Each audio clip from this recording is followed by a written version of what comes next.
तो दोस्तों वर्ष 2020-21 की बात की जाए तो उस समय अमेरिका की तरफ से कुछ ऐसे अनुमान लगाए गए थे और बताया गया था कि वर्ष 2024-25 वो साल होगा जब भारत और पाकिस्तान के बीच में एक नए सिरे से युद्ध शुरू हो सकता है। हालांकि ऐसा कुछ तो अभी तक देखने के लिए नहीं मिला क्योंकि पाकिस्तान इस बीच बहुत ही ज्यादा कमजोर हो गया।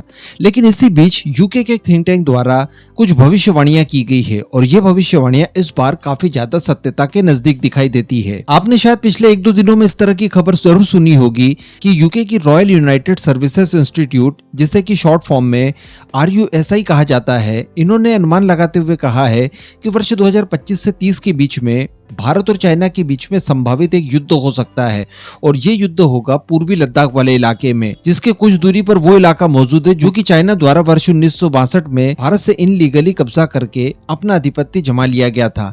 इस एरिया को काफी ज्यादा इंपॉर्टेंट इसलिए भी माना जाता है क्योंकि चाइना द्वारा यहाँ पर अपने एनर्जी सोर्सेस को स्टोर किया जाता है। इसके साथ साथ चाइना की ये भी प्लानिंग है कि जो लद्दाख और पीओके वाला इलाका है जो कि भारत का ही इलाका है और चाइना पाकिस्तान द्वारा इनलीगली कब्जा करके रखा गया है, उसी माध्यम से ईरान से एक पाइपलाइन भी लाई जाए, गैस की पाइपलाइन, जो कि चाइना के लिए फ्यूचर में काफी इंपॉर्टेंट साबित हो सकती है क्योंकि मलक्का वगैरह वाला जो इलाका है, जो सी रूट है, उसे तो भारत कभी भी किसी भी परिस्थिति में बंद कर ही सकता है, तो ये इलाका उसे ज्यादा सूटेबल लगता है। लेकिन भारत की इस समय जो तैयारियां हैं और भारत की जो प्रतिबद्धता दिखाई दे रही है पीओके और अक्साई चीन दोनों चीजों को लेकर, चाइना समझ गया है कि थोड़ा सा भी मौका मिलते ही भारत इस इलाके को वापस स्वतंत्र करवाकर अपने आधिपत्य में ले सकता है, संभवतः तब जब वो ताइवान वगैरह के साथ उलझा हुआ हो। ऐसी परिस्थिति में बताया जा रहा है कि चाइना यहाँ पर भरपूर तैयारियों के साथ भारत के साथ वर्ष 2025 से 30 के बीच में एक युद्ध करके इस पूरे इलाके को सुनिश्चित करेगा कि ये हमेशा उसके ही आधिपत्य में रहे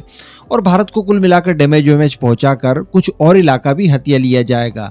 इस तरह की कुछ मंशा चाइना रखता है और ऐसा दावा यूके के थिंक टैंक द्वारा किया गया है। अब ये वास्तविकता इसलिए भी लगती है कि देखिए, अमेरिका के लाख मना करने के बावजूद पाकिस्तान द्वारा ईरान से गैस परियोजना के ऊपर काम शुरू करवा दिया गया है। चाइना के जो एनर्जी सोर्सेज हैं उनका भंडारण भी इस एरिया में एक्चुअली होता है और भारत इस एरिया को छोड़कर दूसरे इलाकों में व्यस्त रहे, इसके लिए चाइना द्वारा प्रयास भी किए जा रहे हैं। आप मालदीव को ले लीजिए, श्रीलंका को ले लीजिए या अन्य इलाके ले लीजिए, भारत को उलझाने की कोशिशें की जा रही है।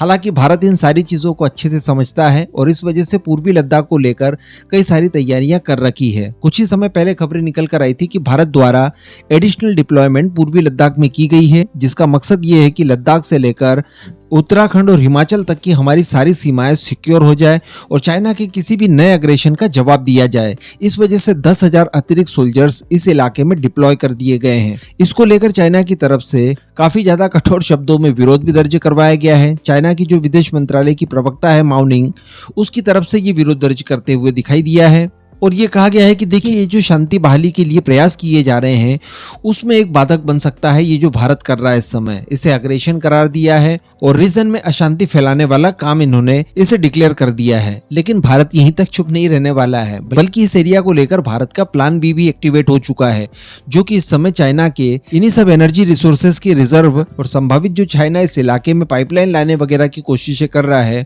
उन्हें डिस्ट्रॉय करने के लिए बनाया गया है। और ये प्लान सीधे सीधे जुड़ा हुआ है पिनाका रॉकेट सिस्टम से। बताया जा रहा है कि आने वाले कुछ ही समय में भारतीय थल सेना पिनाका की 2 नई रेजिमेंट इस एरिया में डिप्लॉय करने जा रही है, जिन्हें की नए सिरे से तैयार करवाया जाएगा। ये लॉन्ग रेंज में होगी और गाइडेड होगी। इन्हें स्पेशली पूर्वी लद्दाख की सिचुएशन को देखते हुए ही तैयार करवाया जा रहा है और यहीं पर इनका डिप्लॉयमेंट होना है। आप सभी जानते हैं कि पिनाका रॉकेट सिस्टम एक बहुत ही शानदार रॉकेट सिस्टम है। अब इसकी 2 रेजिमेंट की बात की जाए तो प्रत्येक रेजिमेंट में 3 बैटरीज होती है और एक ही रेजिमेंट की अगर स्पेशली बात की जाए तो वो 44 सेकंड में 72 रॉकेट्स को फायर कर सकती है। और इसका इम्पैक्ट कुछ इस तरह का पड़ता है कि ये 1000 मीटर इंटू 800 मीटर के पूरे एरिया को डिस्ट्रॉय कर सकती है। यानी मोटा माटी मान लीजिए कि 1 किलोमीटर बाय 1 किलोमीटर के एरिया को ये कुछ ही सेकंड्स के अंदर पूरी तरह से तबाह कर सकती है।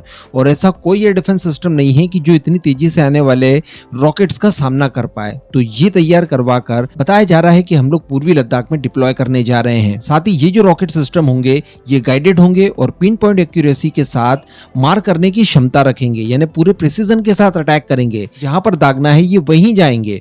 इसके अलावा ये लॉन्ग रेंज में भी होंगे, तो इनकी रेंज भी पहले की तुलना में काफी ज्यादा मिलेगी। हालांकि DRDO और भी ज्यादा घातक हथियारों के ऊपर काम कर रहा है, जिसमें पिनाका के ऐसे ऐसे वेरिएंट्स भी आने वाले हैं जो कि 290 किलोमीटर तक की रेंज रखते हो। इसके अलावा भारत की कुछ प्राइवेट डिफेंस कंपनीज भी इस तरह के रॉकेट सिस्टम तैयार कर रही है। लेकिन फिलहाल ये जो 2 नई रेजिमेंट डिप्लॉय करने की बात कही गई है, ये भी काफी ज्यादा इफेक्टिव होगी। इस पूरे मुद्दे पर अब आपका जो भी मानना हो नीचे कमेंट करके जरूर बताइए।